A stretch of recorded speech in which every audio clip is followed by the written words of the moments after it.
Example number 4। इसमें हमें एक समकोण त्रिभुज ABC दिया गया है जिसका कोण 20 समकोण है। तो बच्चों यहाँ पर किस तरीके से होगा, ये हमारा एक त्रिभुज दिया है, उसने कहा जिसका समकोण त्रिभुज कोण कौन सा है, B है, और tan A बराबर 1 दिया। तो हम यहाँ पर A लिख लेते हैं। तो tan A बराबर 1 दिया, तो सत्यापित कीजिए 2 sin A into cos A equal to 1 है। तो बच्चों हम यहाँ पर सॉल्यूशन कैसे करेंगे, हमें त्रिभुज ABC दिया ही है, ठीक है। तो हम एक त्रिभुज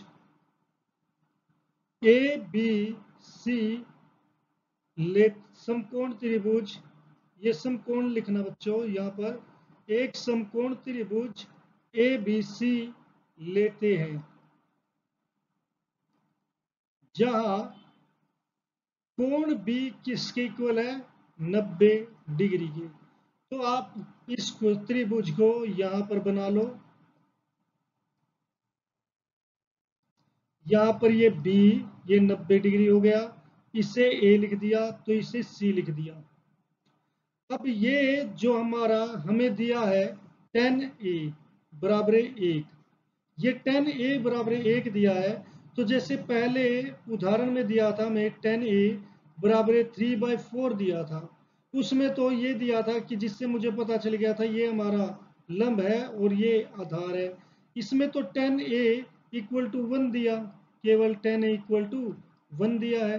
तो इसमें लंब क्या होगा, आधार क्या होगा। तो बच्चों इसको हम बाय 1 कर सकते हैं, ठीक है।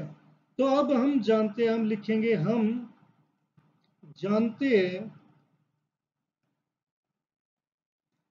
क्या कि tan A किसके इक्वल होगा। यहाँ पर अगर हम इसकी बात करें तो इसके सामने क्या होगा, ये लंब होगा, यानी कि BC बटे आधार क्या होगा, AB, क्योंकि tan क्या होता है, लंब बटे आधार। तो ये चीज है, और जो किसके इक्वल दी है, 1 के इक्वल दी है। तो इसीलिए BC यहाँ पर अगर हम देखें ये 1/1, तो क्रॉस मल्टीप्लाई से क्या हो जाएगा, BC equal to AB equal to K मान लो, माना ये K मान लिया, तो इसकी भी वैल्यू क्या हो गई K, और इसकी भी वैल्यू क्या हो गई K। आप समझे इस बात को कि यहाँ पर tan A equal to BC/AB है जिसकी वैल्यू 1 दी है। तो अगर हम यहाँ पर देखें तो क्रॉस मल्टीप्लाई, तो BC हमारा क्या हो गया, AB के इक्वल।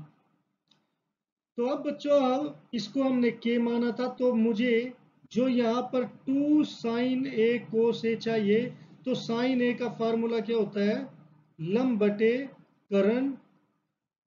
अब मुझे क्या चाहिए, लंब तो है, कर्ण चाहिए, ये कर्ण है। कर्ण कैसे निकलेगा, पाइथागोरस थ्योरम द्वारा, पाइथागोरस प्रमेय द्वारा।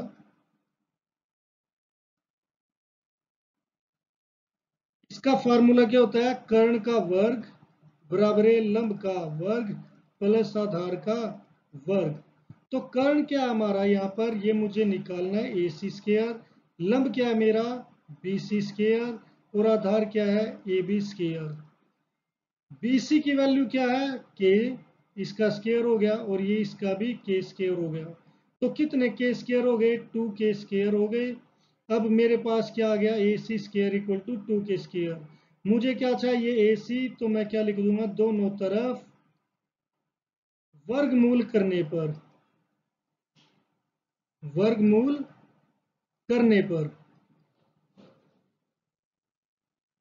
तो यहां पर क्या हो गया, AC square root 2K square.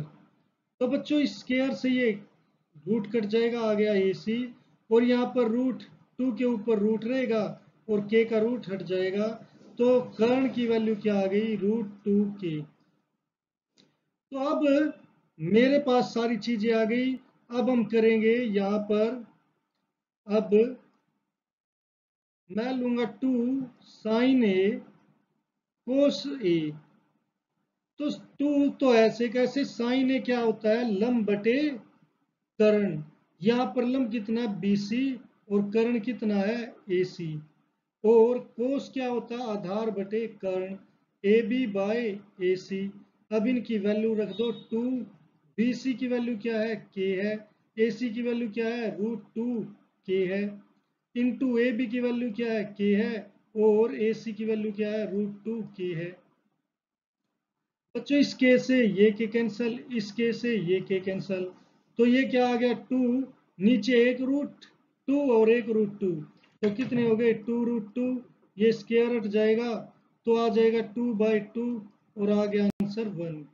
तो यही मुझे प्रूव करना था, तो ये आ गया आंसर हमारा